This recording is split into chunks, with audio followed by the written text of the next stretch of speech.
최근 삼성전자와 대만 TSMC가 주도하는 반도체 초미세 공정 경쟁에 미국 기업도 가세하며 글로벌 반도체 기업들의 진검승부가 이어지고 있습니다. 글로벌 시장을 호령하던 반도체 제왕 인텔도 파운드리 사업 재진출을 발표하고 3나노에 이어 2나노, 1.8나노 제품을 생산하겠다고 선언했는데요. 그런데 최근 일본에서도 다시 반도체를 하겠다고 나서며 국산화 양산을 목표로 야심찬 계획을 발표하기까지 이르렀습니다. 하지만 사실상 이런 계획들은 일본 정부가 국민들에게 사기를 치고 있는 것으로 밑빠진 독에 물 붓기가 되고 있다는 지적이 반도체 업계에서 나오고 있는데요. 게다가 중국도 한국 반도체에 협박을 가하는 어이없는 상황이 펼쳐지고 있다고 하는데 한국 반도체를 둘러싼 주변국들의 현 상황에 대해 자세히 알아보겠습니다. 최근 삼성과 TSMC의 첨단 파운드리 공정의 고객 확보를 둘러싼 경쟁이 매우 치열합니다. 두 회사의 선당 공정인 3나노미터가 아직 초기 시장인 만큼 시장을 선점하기 위한 쟁탈전이 어느 때보다도 뜨거운 상황인데요. 이런 이유로 최근 삼성과 TSMC는 글로벌 빅테크 업체들을 대상으로 치열한 마케팅 전쟁을 펼치면서 물량 확보에 사활을 거는 모습을 보이고 있는 중입니다. 반도체 업계에 따르면 지난달 26일 TSMC는 미국 캘리포니아에서 TSMC 기술 심포지엄을 열고 첨단 파운드리 기술 개발 현황을 소개했습니다. 1,600개 이상의 고객사와 협력사가 모인 이 행사에서 TSMC는 자사 3나노 파운드리 기술 로드맵을 중점적으로 설명하며 맞춤 대응을 하기에 바빴습니다. 그리고 이에 질세라 작년 6월 세계에서 처음으로 3나노 공정 양산을 시작한 삼성도 TSMC에 맞불을 놓았습니다. 삼성 역시 지난달 27일 열린 1분기 실적 발표회에서 3나노 1세대 공정을 안정적 수율로 양산하고 있다며 3나노 2세대 공정은 내년 양산을 목표로 모바일 HPC 분야 고객 수주 활동에 집중했다고 설명했습니다. 이에 따라 삼성은 내년부터 가동할 미국 테일러 공장에서도 3나노 라인을 가동할 것으로 보이는데요.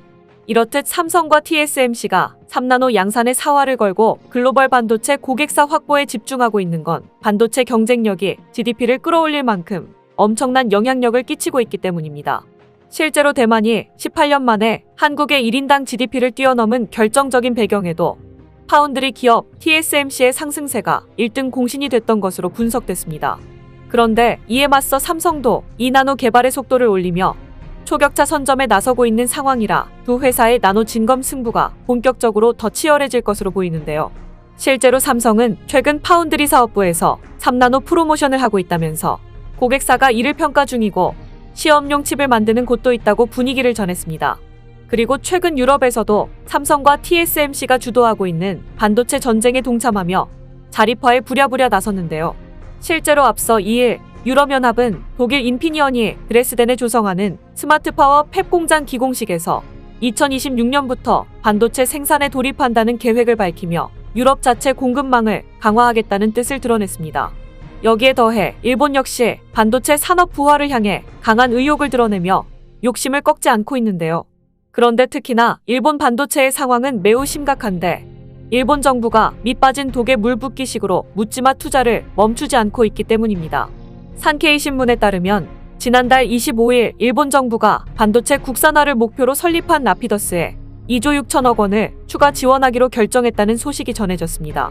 이번 추가 지원은 라피더스가 홋카이도에 건설하는 신공장의 생산 설비에 쓰인다고 하는데 이로써 일본 정부가 반도체 지원에 지출한 돈만 3조 3천억 원으로 추산됩니다.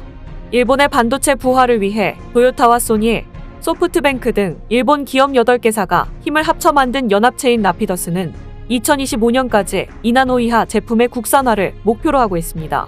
그런데 이 라피더스가 목표로 한 반도체 양산을 위해선 약 50조 원 규모의 투자가 필요해 여전히 자금 조달이 큰 문제인 걸로 지적되는데요. 하지만 정작 가장 큰 문제는 바로 기술 문제로 라피더스는 2나노 반도체 양산도 아직인데 여기에서 더 나아가 1나노까지 하겠다는 말도 안 되는 일들만 저지르고 있습니다. 즉 일본 정부 차원에서 허풍을 넘어 거의 사기에 가까운 일을 주도하면서 일본 국민들의 혈세를 사용해서 엄청난 돈만 낭비하고 있는 것으로 보이는데요. 실제로 앞서 라피더스는 2025년까지 2나노 반도체를 양산하겠다고 밝힌 데 이어 1나노미터 공장까지 추가로 짓겠다고 선언하며 대국민 사기극을 벌였습니다. 실제로 일본 반도체 업계의 기술 수준은 40나노에 멈춰 있는 것으로 평가받는데 삼성과 TSMC조차 개발하지 못한 1나노 반도체까지 생산하겠다는 야심을 드러낸 겁니다. 니케이에 따르면 최근 아스요시 라피더스 사장은 홋카이도 공장의 세부 계획과 관련해 한동에서는 로직 반도체 파일럿 생산을 2027년부터 양산을 시작할 것이라며 다른 동에선 1나노를 만들 것이라고 말했습니다. 그런데 문제는 이런 허풍에 더해 일본의 반도체 야심에 당장 먹구름이 잔뜩 끼어 있다는 겁니다. 자체 기술이 없는 라피더스는 미국 IBM과 2나노 반도체를 공동 개발하기로 협약을 맺었지만 글로벌 파운드리가 이를 문제 삼으며 IBM을 상대로 미법원에 소송을 제기했기 때문입니다. 글로벌 파운드리는 2014년 IBM의 반도체 사업부를 인수했는데 IBM이 사업부를 매각했음에도 기업 비밀을 동의 없이 라피더스에 제공했다는 입장입니다. 더구나 일각에서는 일본에서 첨단 반도체를 생산하는 건 실현 가능성이 작아 보인다며 팩트 폭격을 가하고 있는데요. 반도체 기술도 단계가 있어 하나씩 성공하고 쌓아 올라가는 것인데 기반이 없는 라피더스가 2나노에 이어 1나노까지 하겠다는 건 반도체 업계에서 현실적으로 보고 있지 않다는 겁니다. 그리고 사실 일본은 이렇게 국민들에게 사기칠 게 아니고 자국 디지털화에나 더 신경 써야 할 것으로 보입니다. 일본의 디지털화 현실은 그야말로 처참한데 일본 초중고 교육 현장에선 아직도 컴퓨터 대신 손글씨로 성적과 출석 관리를 해 교사들이 초과 근무와 과로에 시달리고 있다고 합니다. 실제로 일본에선 엑셀 프로그램을 쓰지 않는 곳도 적지 않은데 도호쿠 지방의 한 학교는 이메일로 전달된 공문을 매일 아침 교사 인원수만큼 인쇄해 배포하는데 프린트 작업에만 꼬박 1시간이 걸린다고 합니다. 이렇듯 일본은 반도체가 아니라 수십 년 전 업무 수행 방식을 그대로 고수하는 이런 아날로그 시스템을 하루빨리 디지털화하는 게 정책의 급선무로 보이는데요. 그런데 반도체 산업을 둘러싼 중국의 현 상황도 일본만큼이나 황당무계하기 짝이 없습니다. 아시다시피 중국 반도체 산업은 세계 반도체 업황 악화와 미국 수출 규제의 영향으로 지난해 폐업 건수가 70% 가까이 늘어나는 등 큰 어려움을 겪는 것으로 나타났습니다. 4일 중국 과학기술 전문 매체 TMT 포스트에 따르면 지난해 중국에서 폐업한 반도체 관련 업체는 5,746개로 전년보다 68% 증가했습니다. 2021년 3,420개를 더해 2년 새 9,166개가 문을 닫은 것입니다. 게다가 중국의 반도체 굴기 정책에 편승해 보조금을 타내기 위해 우후죽순 설립됐던 업체들이 대내외 악재를 견디지 못하고 무너졌다고 중국 반도체 업계는 분석했습니다. 그런데 중국 정부는 자국의 기술은 전혀 없으면서 한국 반도체 원산지 전수조사에 나서겠다며 으름장을 놓고 있는 건데요. 반도체 업계에 따르면 최근 중국이 자국의 주요 전자제품 기업을 대상으로 반도체 원산지를 점검하고 있는 것으로 전해졌습니다. 중국산 전자제품에 탑재된 반도체 품목과 원산지, 중국산 반도체가 아닌 외국산 반도체를 사용하는 이유를 보고하라고 한 것으로 사실상 한국을 압박한 겁니다. 실제로 국내 반도체 기업 A사는 최근 중국 정부가 현지 기업들에게 한국산 반도체 장비를 구입하지 말라는 취지의 권유를 한 것으로 안다며 현지 분위기를 전했습니다. 여기에 더해 샹리강 베이징 정보통신소비연맹 이사장은 미국이 디커플링을 주도하면서 한국에게 중국에 대한 반도체 수출을 끊도록 강요하고 있다며 이렇게 하면 중국은 자금률을 높일 수밖에 없다고 언론 기고를 통해 협박했는데요. 하지만 궁극적으로는 중국은 함부로 한국 반도체를 향해 제재하지 못할 것으로 보입니다.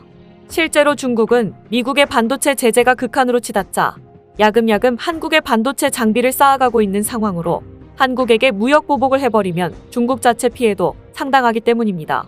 즉 뒤집어 이야기해보면 중국이 이렇게 한국을 압박하는 이유는 한국 반도체가 자신들에게 꼭 필요하다는 방증으로 그만큼 한국 반도체에 대한 의존성이 높아졌다는 겁니다. 따라서 한국 반도체와 관련해 실질적인 무역 보복은 없고 이런 식으로 크고 작은 액션만 취할 것으로 보이는데요. 그런데 이런 상황에 사실상 기술력은 삼성이 TSMC보다 앞서 있어 남은 건 시스템 반도체 1등 자리를 차지하는 건 시간 문제로 보입니다. 실제로 삼성은 최첨단 기술인 3나노 칩을 TSMC보다 앞서 선보인 데다 세계 최초 게이트-올-어라운드 트랜지스터 기술을 적용해 이를 양산하는 데 성공했는데요. 또 2세대 공정 역시 1세대 경험을 토대로 차질 없이 개발하고 있어 2025년 2나노 양산, 2027년 1.4나노 양산 역시 무리 없이 진행될 수 있다는 평가입니다. 더구나 앞으로 삼성은 연구개발 비용도 더 늘릴 예정이라 삼성의 반도체 초격차 전략은 꾸준히 이어질 전망인데요. 실제로 삼성은 작년 8월 기흥 캠퍼스 내 반도체 R&D 단지를 착공해 2028년까지 20조 원을 투입하는 등 R&D의 대대적인 확장에 돌입한 상태입니다. 메모리 반도체에 이어 파운드리를 포함한 시스템 반도체에서도 확실히 1등을 하겠다는 삼성의 목표가 차질 없이 착착 진행되고 있는데요. 세계 최고 수준의 기술력을 지속적으로 선보이고 있는 삼성의 모습이 자랑스럽습니다. 오늘 준비한 소식은 여기까지입니다. 댓글을 통한 여러분들의 많은 의견 기다리겠습니다. 시청해주셔서 감사합니다.